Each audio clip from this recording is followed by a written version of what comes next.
పద్మం అని కూడా అంటాము. అయితే అదేంటంటే ఇప్పుడు మనం ఏదైనా ఇప్పుడు మనం ఇందాక చెప్పుకుంటున్నట్టుగా ప్రయాణం చేస్తున్నప్పుడు మనం వెళ్ళేటువంటి చిట్ట చివరి స్టేషన్ ఏదైతే ఉందో ఇంకా అది మనకి గమ్యం కింద లెక్క. అందుకని ఇంకా దాని గురించి మనం పెద్ద మాట్లాడటం లేదు. దారిలో ఏమొస్తాయి అనేటువంటిదే దాని మీదే మన దృష్టి ఉంటుంది. కానీ ఎక్కడ టిఫిన్ చేయాలి, ఎక్కడ భోజనం చేయాలి, ఇటువంటివే. కానీ చిట్ట చివరి మనం అక్కడ దిగిపోతాం. అందుకని ఇంకా దాని గురించి మనకి ప్రత్యేకమైనటువంటి ఇది కాదు. అది సహస్రాలు అంటే సహస్రాలు అన్నట్టు చక్రాలు అవసరమైనప్పుడు లెక్కేస్తారు. అంటే సాధనలు లెక్కేసుకుంటాం మనము. కానీ మామూలుగా చెప్పేటప్పుడు ఈ మూడు 6 చక్రాలు షట్చక్రాల కింద మనకి లెక్క. అందుకే సౌందర్యలో కూడా సెంటర్లో అదే అంటారు, వీటన్నిటినీ దాటి సహస్రాల చక్రంలో నువ్వు నీ భర్తతో కలిసి విహరిస్తూ ఉంటావమ్మా అని చెప్పి. అందుకంటే అక్కడ రీచ్ అయిపోయినట్టు ఇంకా సామాన్యం నింపేసుకోవడం, ఇంక లోపల మనకి ప్రయాణం లేదు. ఇందులో ఈ లోయర్ ట్రయాంగిల్ ఏదైతే ఉందో ఇది వింధ్యవాసి లెక్క. ఆవిడ దీన్ని కంట్రోల్ చేస్తుంది. వింధ్యాచలంలో ఉండి చేసేటువంటి సాధన అంతా కూడా ఇక్కడ ఉండేటువంటిది మనకి ఈ లోయర్ ట్రయాంగిల్ మీద. ఇది దాటిన తర్వాత ఉండేటువంటి ఇది మనకి హైయర్ ట్రయాంగిల్.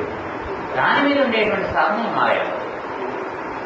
వింధ్య పర్వత శ్రేణుల్లో ఉండి సాధన చేసేటువంటి వాళ్ళందరూ కూడా ఈ కింద ఉండేటువంటి త్రికోణం ఏదైతే ఉంటుందో దానికి సంబంధించినటువంటి కేంద్రాలు ఏవైతే ఉంటాయో, దానికి సంబంధించినటువంటి శక్తులు ప్రజ్ఞలు ఏవైతే ఉంటాయో వాటి మీద స్వామిత్వాన్ని పొందుతుంటారు.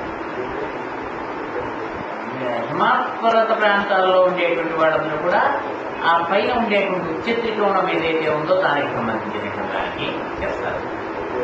అందుకే మనకి ఏంటంటే ఆర్యావర్తము అని అంటే భారతదేశం అంటే పూర్వం వాళ్ళు ఏం చేశారంటే వింధ్యకి హిమాచలానికి మధ్యలో ఉండేటువంటి దేశానికి ఆర్యావర్తం అని పేరు అని డిఫైన్ చేశారు. దీనిని ఆధారంగా చేసుకునే ఈ వెస్టర్న్ చరిత్రకారులు వీళ్ళంతా పాశ్చాత్య చరిత్రకారులు అందరూ ఏం చేశారంటే చూసారా, ద్రవిడ దేశం ఏంటంటే వింధ్య పర్వతానికి అవతల పక్కన ఉండేటువంటి దక్షిణ దేశం గురించి వీళ్ళు మాట్లాడలేదు, ఉత్తర భారతదేశం గురించే మాట్లాడలేదు. వీళ్ళంతా ఆర్యులు ఎక్కడి నుంచో వాసు వచ్చారు, వీళ్ళకి ఇంత ఈ భాగమే తెలుసు. వాళ్ళు వింధ్య దాటి వాళ్ళు కిందకి వెళ్ళలేదు, అదంతా ద్రవిడ దేశము అని ద్రవిడ ఆర్య జాతుల కింద రెండుగా వాళ్ళు విడగొట్టి దానికి దీనికి ఇలాగే చూశారు. వీళ్ళ ఉద్దేశం అది కాదు. వీళ్ళు ఏంటంటే వింధ్యాచలం నుంచి హిమాచలం మధ్యలో ఉండేటువంటి ప్రాంతము ఆర్యావర్తము. ఆర్య అనేటువంటి పదానికి అనేక అర్థాలు ఉన్నాయి. అందులో గౌరవనీయుడు అని ఒక అర్థం. ఆర్యుడు అంటే గౌరవనీయుడు. ఆర్య అంటే గౌరవనీయుడు అనేటువంటి అర్థం. ఆర్య అనేటువంటిది అమ్మవారి పేరు. అమ్మవారికి ఆర్య అనేటువంటి పేరు అంటే అమ్మవారి యొక్క స్నానం అని చెప్పి. సరే, ఆర్యుడు అంటే మనకి గౌరవించదగినటువంటి వాడు అంటే గురువు అని, భగవంతుడని, ఆయన యొక్క స్థానం. ఇతరంగా ఏంటంటే వింధ్యాచలం నుంచి హిమాచలం వరకు మధ్యలో ఉండేటువంటి క్షేత్రాలు, తీర్థాలు, పుణ్యమైనటువంటి ప్రదేశాలు ఏవైతే ఉంటాయో ఇవన్నీ సాధనలో ఉండేటువంటి కేంద్రాలు. మన శరీరంలో 72,000 నాడులు ఉంటాయి. ఈ 72,000 నాడులు పనిచేస్తూనే ఉంటాయి. అయితే అన్నిటి యొక్క శక్తి మనకు తెలియదు. ఏది ఎక్కడ ఎంతవరకు పనిచేస్తుందని తెలియదు. కొన్ని ముఖ్యమైనటువంటి నాడులు మళ్ళీ ఉంటాయి. ఆ ఒక్కొక్క నాడికి ఒక్కొక్క రకమైనటువంటి ప్రజ్ఞ. ఈ రాజయోగ మార్గంలో ఏంటంటే ఈ ప్రాణాయామం చేస్తున్నప్పుడు ఈ నాడులన్నీ కూడా ఉత్తేజితమవుతాయి. ప్రతిదీ విశిష్టం ఉంటుంది. అంటే అవన్నీ నిద్రాణమైనటువంటి స్థితిలో ఉంటాయి. ఇంకొకటి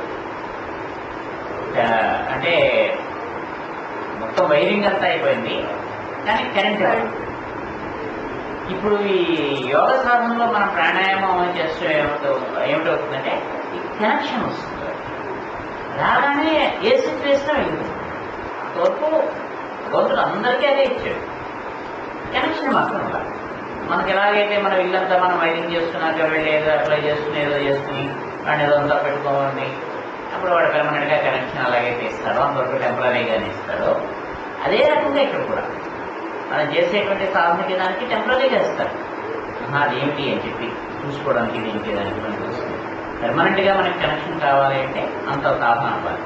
మనకు మీరు అంతా కూడా సక్రమంగానే ఉండాలి. ఉంటే మనకి వస్తుంది. ఈ సర్టిఫై చేసేటప్పుడు గురువు చేస్తాడు. వీడి సాధన సక్రమంగానే ఉంది, వీడికి కనెక్షన్ ఇవ్వచ్చు అని చెప్పి ఆయన దగ్గరికి ఇస్తారు. అప్పుడు మనకు ఏనాడు ఎలా పనిచేస్తుందో ఇటువంటివన్నీ తెలుస్తాయి. ఇవి తెలిసినటువంటి వాళ్ళు ఏంటంటే ఆరోగ్యము దానికి స్వస్థతకి ఎవరి మీద ఆధారపడలేదు.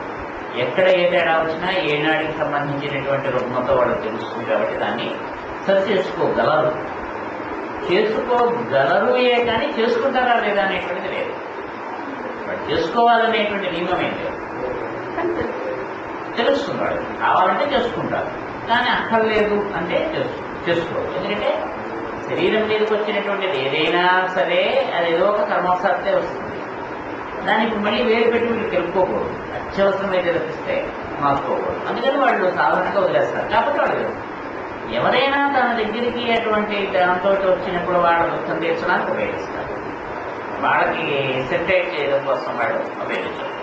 ఇది నాడులన్నీ అయితే 72,000 నాడుల్ని కూడా ఒక జీవితకాలంలో పెద్దగా మనం సాధారణంగా ఉపయోగిస్తాం. అట్లా కొన్నింటిని మనము ఉపయోగిస్తాం. ఆ కొన్ని ముఖ్యమైనటువంటి నాడు ఒక 7 కింద 14 కింద ఇలా రకరకాలుగా చెప్పారు. ఇవన్నీ కూడా వాటిల్లో శక్తి ప్రసారం ఎలా అవుతుంది, ప్రజ్ఞ ఎలా కలుగుతోంది, ఇదంతా కూడా చైతన్యం ఎలా అవుతుంది, ఇదంతా కూడా వాటికి తెలుస్తుంది. ఈ శరీరంలో ఉండేటువంటి 72,000 నాడులకి ప్రతిబింబాలుగా మనకి భూమి మీద క్షేత్రాలు.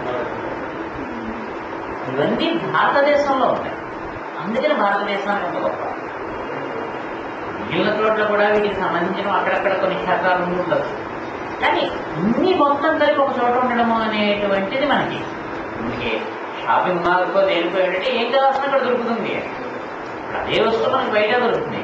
అయితే ఈ వస్తువు కావాలంటే ఈ బజార్కి వెళ్ళాలి, ఈ వస్తువు కావాలంటే ఆ బజార్కి వెళ్ళాలి. ఇప్పుడు ఇవన్నీ కలిపి ఒక చోట మనకి ఏర్పాటు చేస్తారు. అలాగా ఒక చోట ఏర్పాటు చేసినటువంటి ఒక షాపింగ్ మాల్ లాగా భారతదేశం నిలుస్తుంది. అందులోనూ వింధ్యాచలం నుంచి హిమాచలం వరకు ఉండేటువంటి ప్రాంతం మరీ ఎక్కువగా నిలుస్తుంది. ఈ కింద ప్రాంతంలో కూడా క్షేత్రాలు ఉన్నాయి, పుణ్యనదులు ఉన్నాయి, ఇవన్నీ ఉన్నాయి. ఇవన్నీ పైన ఉండేటువంటి వాటిలో ఏదో ఒక దానికి రీఎన్ఫోర్స్మెంట్ కింద దానికి ప్రత్యేకత. అవన్నీ ఇక్కడ రిఫ్లెక్ట్ ఉండక్కర్లే. వాటిలో ముఖ్యమైనటువంటివి ఏవైతే ఉన్నాయో అవి మాత్రం వాటికి ఒక రకమైనటువంటి మనం చేసుకునే బ్యాకప్ లాగా ముఖ్యమైనటువంటి వ్యక్తి మనం బ్యాకప్ చేస్తాం. 72,000 నాళ్ళకి ఎక్కలా. అంటే వాటిలో ఉండేటువంటి కొన్ని ముఖ్యమైనటువంటి వాటికి అవసరమైనటువంటివి ఇవ్వడానికి వాటికి. ఎందుకంటే ఈ కింద ఉండేదంతా కూడా పాతాళం నుంచి ఉండేటువంటి శక్తులు లాగా ఉన్నాయి. అందుకని వాటికి సంబంధించిన అందుకని స్థిరంగా ఉండేది. ఈ కథని చెప్పడానికి మనకి అగస్టు లెక్క చెప్తారు.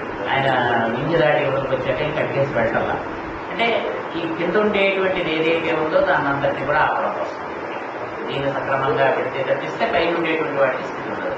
కింద తేడా రాకూడదు. పునాది లాంటి అంటే దక్షిణ దేశం అనేటువంటిది ఒక రకంగా మనకి పునాదిలో మనకి పెద్ద కట్టడం ఏమీ ఉండదు. ముఖ్యమైనటువంటి 5 తప్పిస్తే కట్టడం అంతా పైన ఉంటుంది. ఈ కట్టడం అంతా పైన ఉండేటువంటి ఆర్యవర్తం అదంతా కట్టడం లాగా అదంతా ఉంటుంది. ఎవరు వచ్చినా పైకి ఎవరు చూస్తారు కానీ కింద మనస్తం వాడికి. కానీ కిందను కాపాడేటువంటి శక్తులు ఉండాలి. ఎందుకంటే అగస్టులు, ఈ నీలగిరిలో ఉండేటువంటి సివివి గారు వీళ్ళందరూ కూడా ఈ రకమైనటువంటి చూస్తున్నారు. అంటే వాళ్ళకి ఇవ్వవలసినటువంటి బాధ్యతలు. ఈ వింధ్యవాసన ఏం చేస్తుంటే ఈ ఇద్దరికి మెచ్చుకోవాలి ఉండి ఈ కింద నుంచి పైకి వెళ్ళేటువంటి ప్రయాణం ఏదైతే ఉందో మూలాధారం నుంచి పైకి వెళ్ళేటువంటి ప్రయాణం, ఆ ప్రయాణానికి సంబంధించినది ఏది జరగాలన్నా సరే ఆమె దర్శనం అవ్వాలి. ఆ దర్శనం కాకుండా అసలు అందుకనే మనకి ఏంటంటే ఈ భారతంలోనూ దాంట్లోనూ కూడా అర్జునుడు దుర్గాదేవిని పూజించినట్టుగా చెప్తారు. యుద్ధానికి వీళ్ళు 2 సార్లు చేస్తారు. అరణ్యవాసం చేస్తున్నప్పుడు చేస్తారు దుర్గా పూజ, ధ్రువణాలు చేస్తాడు. తర్వాత యుద్ధానికి వెళ్ళే ముందు కూడా అర్జునుడిని కృష్ణుడు తీసుకెళ్ళి అమ్మవారి దర్శనం చేయించి పూజ చేస్తాడు. అవన్నీ విద్యవాసి యుద్ధానికి సంబంధించిన ఇవన్నీ. ఈవిడికి ఒక రకంగా మనం అక్కయ్య గారు అని చెప్పి అనుకుంటే ఆవిడ గౌడి, ఆవిడ హిమవత్ ప్రాంతంలో ఆవిడ ఇటువంటివన్నీ దాటేసిన స్థితి. మనకి ఉండేటువంటివన్నీ కూడా లోయర్గా ఉండేటువంటివన్నీ మూలాధారం స్వాధిష్టానం మణిపూరంలోనే ఉంటాయి. అనాహతం నుంచి ఉండే